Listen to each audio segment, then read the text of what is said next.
Have you ever considered how a burden, when carried long enough, can begin to feel like a purpose? How the heaviest stone, placed in your hands by a cruel twist of fate, can become the very anchor that keeps you from drifting away? We search for meaning in grand quests and loud declarations, but sometimes it arrives unannounced, delivered by malice, wrapped in fear, and deposited on the doorstep of a life that had long since fallen silent. This is a story about such a silence, and the three whispers of life that were sent to shatter it. It is a testament to the truth that the deepest connections are not forged in words, but in the shared, quiet language of survival, growth, and the slow, steady turning of barren earth into a garden. Out on the plains where the sky was a merciless, empty bowl and the wind spoke only of solitude, there lived a man who was an echo of the land itself. Abram was carved from the same hard rock and sun-baked clay as the mesas that watched over his homestead. He was a giant of a man, with hands that could mend a fence or calm a spooked horse with the same unhurried patience, but his voice was a forgotten tool, rusted from disuse. He moved through his days in a ritual of deliberate, lonely labor, his silence a penance for a grief so old it had become a part of his shadow. His ranch was a study in austerity, a sturdy but stark cabin, a weathered barn, and fields that fought a losing battle with the stubborn dust. He had surrendered to the emptiness, allowing it to seep into the floorboards of his home and the chambers of his heart, because to fight it would be to dishonour the memory of the laughter that once filled them. Then, one afternoon, the rhythm of his solitude was broken. A cloud of dust on the horizon resolved into a rickety wagon, and it brought with it the kind of trouble that wore a smug, human face. The wagon pulled up, and a man named Henderson, whose cruelty was as casual as the dirt on his boots, laughed as he reined in his horses. He was a merchant from the nearest town, a man who dealt in goods and casual degradation with equal aplomb. He gestured to the back of the wagon, his voice a sneer that cut through the quiet air. "Special delivery, Abram." "Heard you were in the market for some company." From the shadows of the wagon, three figures were prodded forward, stumbling into the harsh sunlight. They were Chinese women, their traditional clothes dusty and torn, their faces masks of exhaustion and terror. They huddled together, a tiny, fragile island in an ocean of alien dust. The eldest, whose eyes held a deep, assessing calm, was Mai. Beside her stood Lin, her chin held high in a gesture of defiance that her trembling hands betrayed. And clinging to them both was An, her gaze fixed on the ground as if the sheer vastness of the landscape might swallow her whole. "Mail-order brides," Henderson spat the words like tobacco juice. "A gift, from the boys at the saloon. Figured even a ghost like you could use a wife." Or 3-inch. It was a joke, of course, a punchline aimed at the heart of Abram's isolation, designed to mock the quiet dignity of his grief. The women understood the tone, if not the words. They were cargo, delivered to the middle of nowhere as a spectacle of another man's power. Abram did not move. He did not speak. His eyes, the color of a stormy sky, rested on the women, then shifted to Henderson. There was no rage in his expression, only a profound stillness, a weight that seemed to suck the air from Henderson's lungs. The silence that was Abram's shield became, in that moment, a weapon. Henderson's laughter faltered. He had expected an explosion, a rejection, something to fuel his story back at the saloon. Instead, he got nothing but the unnerving calm of a mountain before a rock slide. With a nervous shrug, he climbed back onto his wagon and rode away, leaving his cruel joke stranded on the porch of the quietest man in the territory. The dust settled, and an even deeper silence fell. It was a silence thick with questions, with fear, and with the chasm of language and culture that separated the lone man from the three women. Mai, Lin, and An stood frozen on the porch, their backs to the endless expanse of prairie and their faces toward the imposing figure of Abram, who seemed less a man and more a feature of the landscape. He was a fortress, and they did not know if they were his prisoners or his refugees. The sun began its slow descent, painting the sky in hues of orange and purple, a beautiful and terrifying spectacle of their isolation. For what felt like an eternity, no one moved. Then, with the same deliberate economy of motion he applied to all his tasks, Abram turned. He did not look at them directly, as if understanding that his gaze might feel like a judgment. He walked to the small, empty cabin that sat adjacent to his own, a place once meant for a hired hand he never hired. He opened the door, a silent invitation. He then disappeared into his own home, emerging moments later. He placed a heavy bucket of clean water on the steps of their cabin, followed by a burlap sack containing a smoked ham and a freshly baked loaf of bread. He laid them down gently, a strange offering at an altar of fear. Then, he retreated to his own porch, sat down in his rocking chair, and took up the watch. It was not the stare of an owner, but of a guardian. A careful, non-verbal contract was being drawn. He would not force them, but he would not abandon them. Inside the cabin, the women held a council in hushed tones. Lin, ever the firebrand, argued for escape. But where would they go? The wilderness was a predator far more certain than the silent man outside. Mai, with the wisdom of one who had already lost everything, saw the situation for what it was. They were alive. They had shelter and water and food. The man had not hurt them, he had provided. It was a fragile, terrifying sort of safety, but it was all they had. And the gentle soul simply wept, her tears a prayer for a home that was now just a ghost in her memory. They would stay. For now. The decision was made not with hope, but with the grim pragmatism of the hunted. The days bled into weeks, each one a mirror of the last. A slow, careful dance of coexistence began, choreographed by unspoken rules. Abram would rise before the sun, his work on the ranch a constant, rhythmic backdrop to their lives. He would leave provisions on their porch, firewood, flour, occasionally a rabbit he had snared, and never wait for thanks.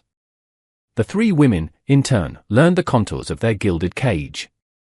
They watched him from their window, a silent, powerful force of nature, his movements predictable and steady. They learned that the heavy set of his shoulders was not anger, but weariness. They learned that the furrow in his brow was not a scowl, but a mark of deep, unending thought. Their fear began to slowly recede, replaced by a cautious curiosity. The first true seed of change was planted not by a word, but by a handful of dirt. And, whose spirit wilted in the confines of the cabin, found a small, sun-drenched patch of earth behind their dwelling. It was dry and cracked, as hopeless as everything else, but she saw potential. She began to work it with her bare hands, pulling weeds, turning the soil, a desperate act of creation in a world of desolation. She spoke to the earth in her own tongue, coaxing it, pleading with it. Abram watched this from afar. He saw the gentle girl pouring her own life force into the dead ground, and something in him, a long-dormant instinct to nurture, stirred. One morning, and awoke to find a small set of hand-forged gardening tools, a trowel and a cultivator, resting by her door. Beside them lay a small cloth pouch. Inside were seeds. She looked towards Abram's cabin, and for the first time, she did not see a frightening giant, but a man. It was a message, sent across the chasm of silence, I see you. I see what you are trying to build. Let me help. The garden became their shared language, a living testament to a connection that needed no translation. The arrival of Samuel was like a sudden, unexpected rainstorm in a long drought. He was Abram's younger brother, a drifter and a talker who blew in with the changing seasons, his presence a whirlwind of energy that stood in stark contrast to the ranch's profound stillness. He rode in one afternoon, dismounted with a flourish, and strode towards the main cabin, his voice booming. "Brother! Have you managed to forget how to speak entirely since I last saw you?" Then he stopped. He saw them.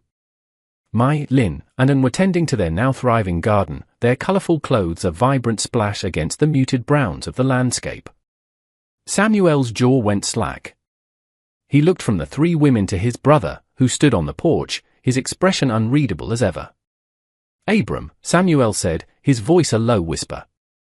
"What in God's name is this?" He approached the women slowly, his usual swagger replaced by a gentle curiosity. He smiled, a genuine, disarming expression. He tried a few words in a pidgin language he'd picked up working alongside Chinese laborers on the railroad. It was clumsy, but it was an effort. It was a bridge. Lin eyed him with suspicion, her hand hovering near her gardening trowel. Mai offered a polite, cautious bow, and simply hid behind her sisters. That evening, the tension in Abram's cabin was a palpable thing. Samuel peppered his brother with questions, his voice filling the quiet spaces Abram had cultivated for years. Where did they come from? Why are they here? Are they prisoners? Abram endured the verbal assault with his usual stoicism, offering only grunts in response. Finally, pushed to his limit, Samuel threw his hands up in exasperation. For pity's sake, Abram, say something. What are you going to do with them? Abram looked out the window, his gaze settling on the small cabin where a single lamp now glowed.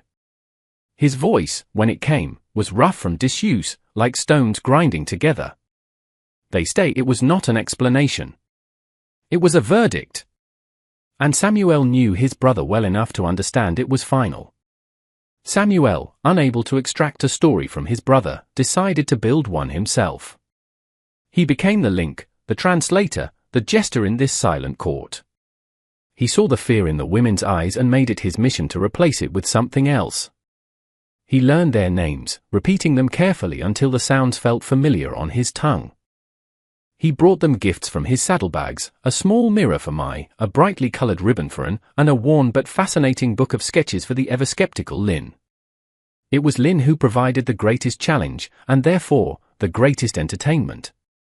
She met his easy charm with a prickly defense, his jokes with stony silence. That is a fierce one, Samuel remarked to Abram one evening.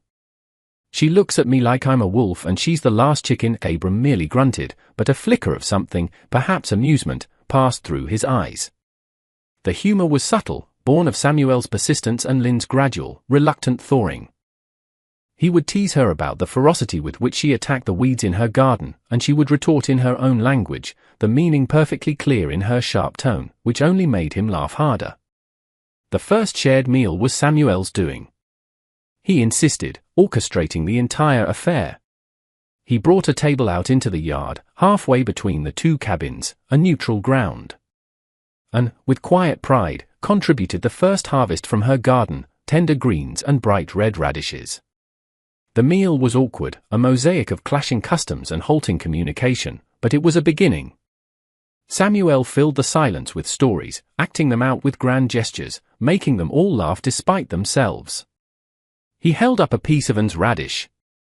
This, he declared, is a vegetable of peace. A declaration of truce.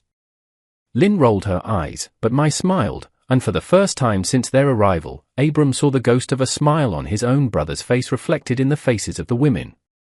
The bread was broken. A foundation was being laid. The fragile piece of their new existence was shattered by the return of its cruel architect. Henderson, along with another man from town, was riding the perimeter of Abram's property, likely hunting. They crested a small rise and saw the scene below. The once barren patch of land was now a vibrant green, and moving within it were the three women, no longer looking like frightened refugees, but like settlers who belonged. Henderson's face twisted in a sneer. The punchline of his joke had been ruined.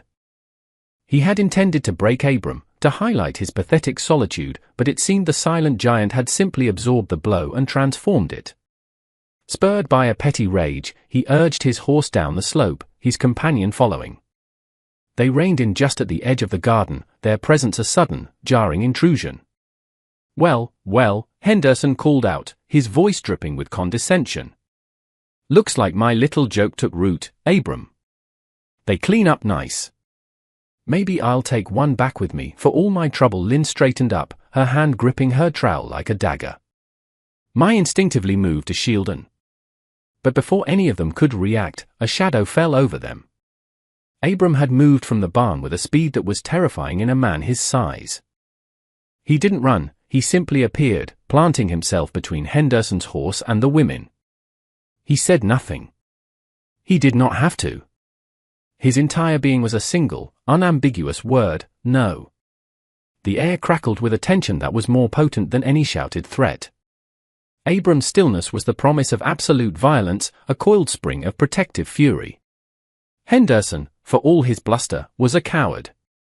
He looked into Abram's eyes and saw not a man, but an elemental force, something as unmovable and unforgiving as the land itself. He stammered, pulling nervously on his reins. Just making a friendly observation, he muttered, before turning his horse and riding away at a pace that was just shy of an outright gallop.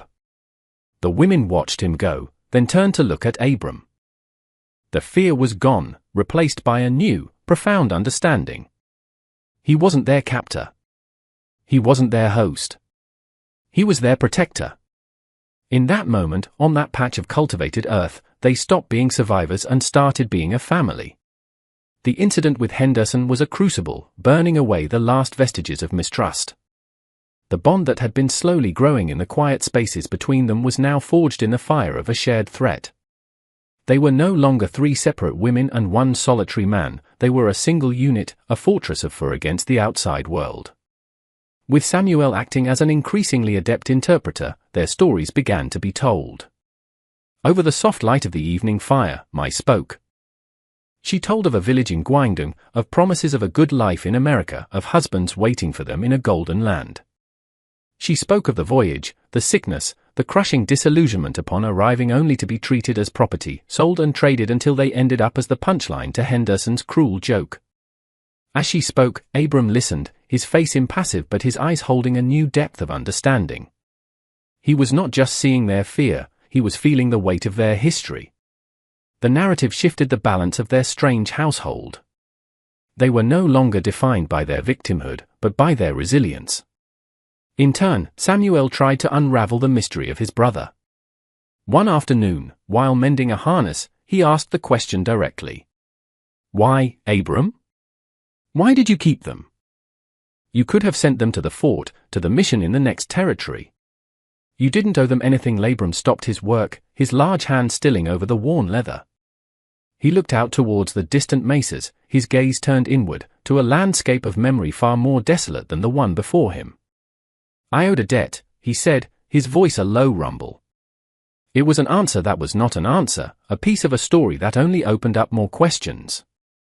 Samuel knew not to push. The debt was to a ghost, he suspected, and his brother was a man who always paid what he owed. The silence that followed was not empty, but filled with the weight of a past that was slowly, tentatively, beginning to see the light. The day Samuel left was as quiet as the day he arrived was loud. His work was done. The bridges were built, the lines of communication opened. He hugged his brother, a rare gesture of physical affection that Abram accepted with a stiff pat on the back. He bid farewell to the women, sharing a final, witty retort with Lynn that earned him a genuine, unforced smile. As he rode away, the ranch settled back into its familiar quiet, but it was a different kind of quiet now. It was not the silence of loneliness, but the comfortable silence of companionship. That evening, they sat around the fire pit, the flames dancing and casting long shadows. Anne was humming a soft melody from her homeland, and Mai was mending one of Abram's shirts, her stitches small and perfect. It was Mai who broke the silence, her voice soft. Using the mix of English words Samuel had taught her and gestures they all now understood, she asked the question that had hung in the air for months. She pointed at him, then at his heart, and then made a gesture of great sadness. "Why were you alone?" It was a simple, direct inquiry into the heart of his pain. Abram stared into the fire, watching the embers glow and fade. He had not spoken of it in years, had not allowed the names to pass his lips, for fear they would turn to ash on his tongue. But looking at these three women who had been sent to mock his emptiness but had instead begun to fill it, he knew it was time. "I had a wife," he began, his voice cracking with the strain of unused words. "Her name was Sarah. And a daughter. Anna." He spoke of their life, of the laughter that used to echo in his now silent cabin. He told them of the fever that had come one winter, swift and merciless. He had been away, trading for supplies, delayed by a sudden blizzard. By the time he returned, it was too late. He had failed them. My silence, he confessed, his gaze lifting to meet theirs, raw and vulnerable, was a promise I made to them. At their graves. I promised I would not dishonor their memory with a life full of empty noise. I would carry my grief the way a man carries a stone, quietly, and without complaint. He paused, taking a ragged breath. "When Henderson brought you here, he called you my wives to wound me. To throw my loneliness in my face. But a man protects his family. He provides for them. He failed to do that once. I will not fail again. That is the debt I owe. So that is what you are. You are my family now. You are safe here. The confession, offered into the gentle night, was a release. The stone he had carried for so long was finally set down, not discarded, but placed as the cornerstone of something new. The story of their pasts, now shared, became the soil from which their future grew. Abram's confession had not been an ending, but a new beginning. The weight of his guilt, once an anchor drowning him in solitude, was transformed into the foundation of his new purpose. A profound and peaceful rhythm settled over the ranch. It was a life built of small, significant moments. Abram taught Lynn, whose defiant spirit he now recognized as strength, how to ride, how to read the weather in the clouds. He saw in her a fire that he admired, and he gave her the tools to control it. Mai, with her quiet wisdom and sharp mind, took over the management of the household, her skill with numbers and planning bringing an order and prosperity to the ranch it had never known. She was not a servant, but a partner, the quiet matriarch of their unconventional family. Anan, the gentle soul, became the heart of their home. Her garden, once a small patch of defiance, expanded year by year. It became a lush, sprawling miracle of life in the dusty plains, providing not only food for their table, but a surplus they could trade in town.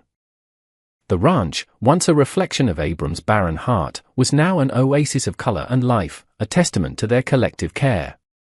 The narrative of their lives had been rewritten. They were no longer defined by the cruelty that brought them together, but by the kindness that bound them. Abram's silence was no longer born of grief, but of a deep and abiding contentment. He found he could speak when needed, but more often than not, words were unnecessary. They had created their own language, in a shared glance over a fence post, in the taste of a meal grown from their own soil, in the easy proximity of four people who had found a home in the most unlikely of places. What is a family, after all? Is it a thing of blood and of law? Or is it a fortress built against the storm, a garden coaxed from barren ground, a quiet understanding that says, "You are safe here"? For Abram, Mai, Lynn, and An, it was the answer to a question they never knew they were asking. It was the beautiful, undeniable truth that sometimes, the most malicious of jokes can have the most miraculous of punchlines, and that a burden, when shared, is no longer a burden at all. It is simply called love.